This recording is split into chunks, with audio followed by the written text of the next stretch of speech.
और कोलकाता रेप मामले से जुड़ी बड़ी खबर आपको बता दें, थोड़ी देर में सुप्रीम कोर्ट में मामले में सुनवाई शुरू होगी। बता दें, लगातार आपको बता रहे हैं कि सुप्रीम कोर्ट में इस मामले में स्वतः संज्ञान लिया था और उसके बाद 2 दिन पहले मामले पर सुनवाई हुई थी और आज का दिन एक बार फिर तय किया गया था। इस मामले पर सुनवाई के लिए थोड़ी देर में सुनवाई शुरू होगी। 11 बजे के आसपास सुनवाई शुरू होनी है और जब 2 दिन पहले इस मामले पर सुनवाई हुई थी तो सबसे पहले ये मामला रखा गया था सुनवाई के लिए, जिसमें ममता सरकार को कड़ी फटकार भी लगाई गई थी। और अब आज एक बार फिर इस मामले पर सुनवाई होनी है। 3 जजों की बेंच मामले की सुनवाई करेगी। सीबीआई ने सुप्रीम कोर्ट में स्टेटस रिपोर्ट भी दाखिल कर दी है और उसी पर अब इस मामले की सुनवाई आगे होगी कि अब तक की जांच में क्या निकलकर सामने आया है, क्या स्टेटस है, किन किन लोगों से पूछताछ की गई है और जो पूछताछ की गई है उसमें क्या कुछ निकलकर सामने आया है। ये तमाम चीजें कोर्ट के सामने सीबीआई ने रख दिया स्टेटस रिपोर्ट के जरिए। वहीं अब कोलकाता मामले पर थोड़ी देर में सुप्रीम कोर्ट में सुनवाई होगी। कई लोगों से अब तक इस मामले में पूछताछ हो चुकी है। सभी चीजें इस रिपोर्ट में शामिल की गई हैं और आज उसी आधार पर कोर्ट में सुनवाई होगी।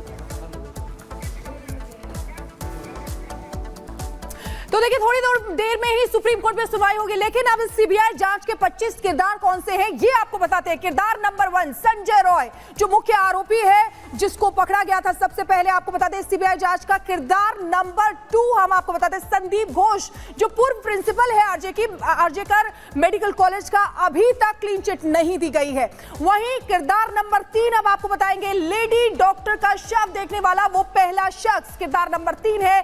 4-5 जो है वो पीड़िता के माता और पिता हैं, किरदार नंबर 4 और किरदार नंबर 5। और 6 नंबर किरदार की अगर बात करें तो देखिए, असिस्टेंट सुपरिटेंडेंट परिवार को कॉल किया और मौत को आत्महत्या इसी ने बताया था, ये भी आपको बता रहे हैं। वही आपको किरदार नंबर 7, 8, 9 और 10 यानी कि पीड़िता के साथ जिन डॉक्टर्स ने खाना खाया वो 4 डॉक्टर्स ये 7, 8 और 9 और 10 नंबर है। वहीं 11 नंबर किरदार की अगर बात करें तो देखिए, खाना पहुंचाने वाला डिलीवरी बॉय भी स्टेटस रिपोर्ट में है। एएसआई आरूप दत्ता की अगर बात करें तो बैरक में हत्या करने के बाद सोया संजय रॉय जहां पर गया था वो एएसआई आरूप दत्ता, वो भी किरदार नंबर 12 है। किरदार नंबर 13 की अगर बात करें तो देखिए, सौरभ संजय रॉय का दोस्त, यानी कि दोनों ने ही घटना वाली रात एक साथ बैठकर शराब पी थी, आपको याद होगा।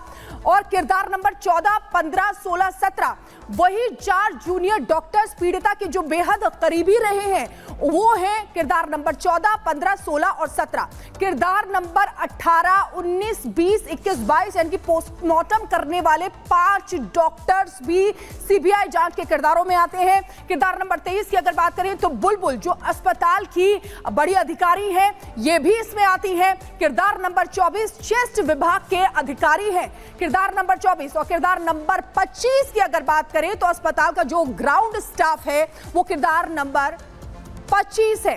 तो देखिए किस तरीके से सीबीआई जांच के 25 किरदार आपको बताओ। इसी बीच एक और बड़ी खबर आपको बता रहे हैं।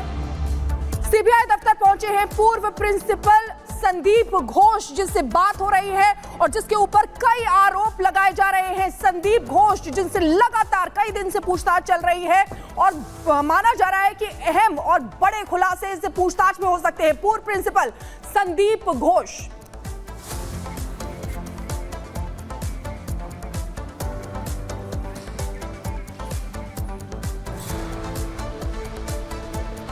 और जजेन गायत्री हमारे साथ लगातार जुड़े हुए हैं। गायत्री का पहले रुख करते हैं, सुप्रीम कोर्ट ने मौजूदा जहां थोड़ी देर में सुनवाई शुरू होनी है, क्या अपडेट गायत्री?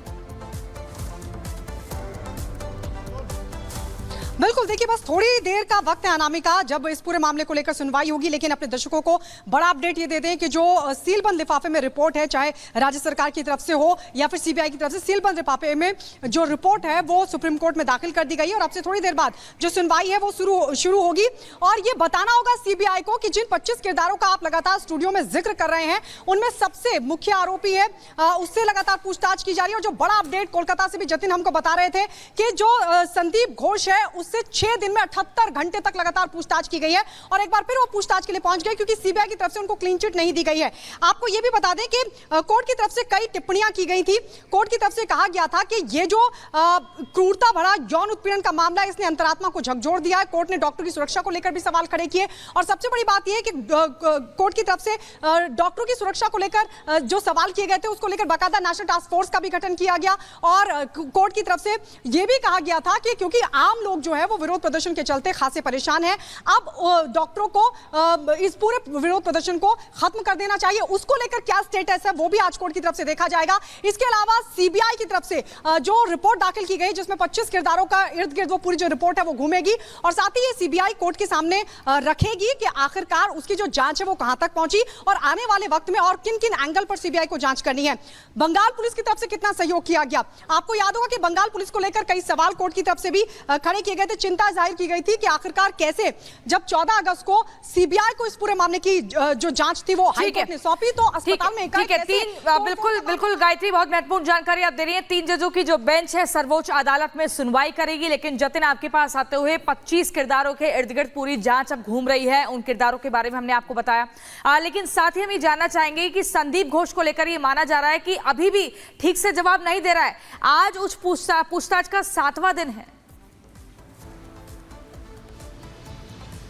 आज बिल्कुल देखिए, संदीप घोष को लेकर आपको बता दें कि क्लीन चिट उसको अभी तक नहीं मिली है। पिछले 6 दिनों में 78 घंटे तक उससे पूछताछ की गई है और एक बार फिर से संदीप घोष इस समय सीबीआई दफ्तर में मौजूद है और वहां पर उनसे पूछताछ की जा रही है। आपको बता दें कि सीबीआई में जो आज सुप्रीम कोर्ट में जो आज सुनवाई होनी है उस पर पूरे देश की नजरें हैं। सबको ये जानना चाहता है कि सीबीआई की थ्योरी क्या कहती है, क्या सिर्फ ये संजय राय द्वारा किया हुआ एक अपराध है या इसके अलावा कुछ और लोग भी इसके अंदर शामिल है, इसको लेकर हर किसी की नजर है। लेकिन आज सुप्रीम कोर्ट 3 मुख्य बातों पर ध्यान देने वाला है। सबसे पहले यह कि उन्होंने जो अपील की थी डॉक्टर से कि हम आपके साथ खड़े हैं, आप लोग बहुत जरूरी हैं इस पूरे देश के लिए, हेल्थ सिस्टम के लिए, तो आप लोग अपने काम पर वापस लौटिए। ऐसी तस्वीरें हमें देखने को नहीं मिली, हर जगह से प्रोटेस्ट लगातार जारी है। और आरजीकर मेडिकल कॉलेज की बात करें तो शाम को डॉक्टर्स एक प्रेस कॉन्फ्रेंस भी कर सकते हैं ताकि आगे की रणनीति और आज की सुप्रीम कोर्ट की सुनवाई के बाद क्या कुछ निकल कर आता है उसको लेकर फैसला करेंगे। दूसरी सबसे बड़ी बात, सीबीआई की जो जांच रिपोर्ट है वो किस एंगल पर पहुंची है, किन किन किरदारों का क्या क्या रोल है, इसको लेकर क्लियरिटी आज सुप्रीम कोर्ट में हो जाएगी। और तीसरा सबसे महत्वपूर्ण, सुप्रीम कोर्ट ने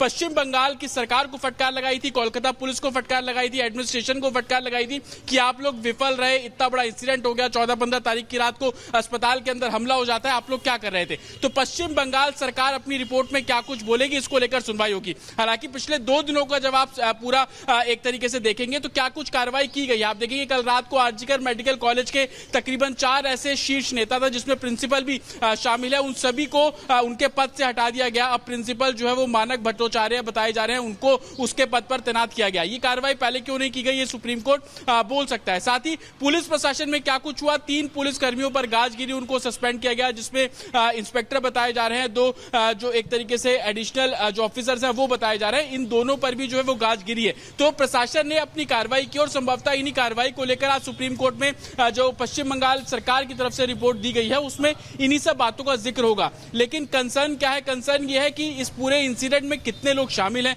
ये सबसे बड़ा सवाल है। और सीबीआई की थ्योरी क्या कहती है, इस पर सबकी निगाहें टिकी हुई है। और दूसरी सबसे बात, करप्शन को लेकर संदीप घोष पे जो आरोप लग रहे हैं, उन आरोपों को लेकर क्या इस रिपोर्ट में कुछ बताया गया है और सीबीआई के पास कुछ सबूत है। क्योंकि कल सभी ने देखा कि संदीप घोष की गाड़ी को सीबीआई ने जब्त किया, फॉरेंसिक के जरिए उनकी गाड़ी की जांच जो है वो भी की गई, उनके फोन की जांच की गई है। तो कहीं ना कहीं जो status report CBI supreme court में देगी उसके अंदर इन सभी, बिल्कुल जतिन, आप तमाम बड़ी बातें बता रहे हैं और तमाम वो पॉइंट्स बता रहे हैं जो अहम है इस डॉक्टर केस को लेकर। देखिए किस तरीके से सीबीआई अब स्टेटस रिपोर्ट दाखिल करने वाली है। लेकिन इधर आपको बता दें कि बंगाल सरकार जो है वो भी चौतरफा घिरती हुई नजर आ रही है और ऐसे में बीजेपी लगातार बंगाल सरकार को घेरती हुई नजर आ रही है। इस पूरे केस में क्या इस समय ताजा अपडेट है, दिखाते हैं आपको इस रिपोर्ट के जरिए।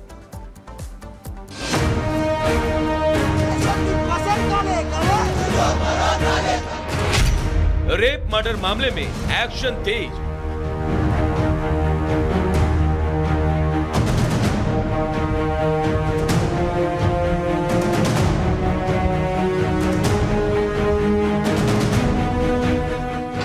नब गए पूर्व प्रिंसिपल संदीप घोष, मानस बनर्जी बने नए प्रिंसिपल।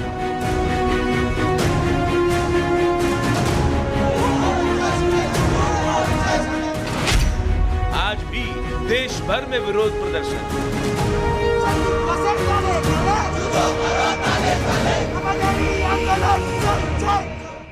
कोलकाता रेप मर्डर मामले में अब एक के बाद एक ताबड़तोड़ एक्शन हो रहे हैं। देश भर से उठ रही इंसाफ की मांग और विरोध प्रदर्शन के बाद ममता सरकार बैकफुट पर आ गई है और यही वजह है कि आनन फानन में आरजीकर अस्पताल के प्रिंसिपल सुहारिता पॉल को उनके पद से हटा दिया गया है। उनकी जगह अब मानस बनर्जी को कॉलेज का नया प्रिंसिपल बनाया गया है। इनके अलावा कॉलेज के वाइस प्रिंसिपल बुलबुल मुखोपाध्याय को हटा दिया गया है। चेस्ट मेडिसिन विभाग के चीफ अरुणव दत्ता को भी हटा दिया गया। पूर्व प्रिंसिपल संदीप घोष का नेशनल मेडिकल कॉलेज में किया गया ट्रांसफर भी रद्द कर दिया गया है। तो वहीं दूसरी तरफ सीबीआई इस मामले के हर कड़ी को जोड़कर पूरे मामले को सुलझाने में जुट गई है। आरोपी संजय रॉय से हर तरह से पूछताछ हो रही है। तो वहीं दूसरी तरफ उसके सहयोगी और पुलिसकर्मी अनूप दत्ता भी सीबीआई के रडार पर हैं। उससे भी पूछताछ हो रही है। अनूप दत्ता को सीबीआई ने पूछताछ के लिए दफ्तर बुलाया था, जहां वो मीडिया से भागता नजर आया।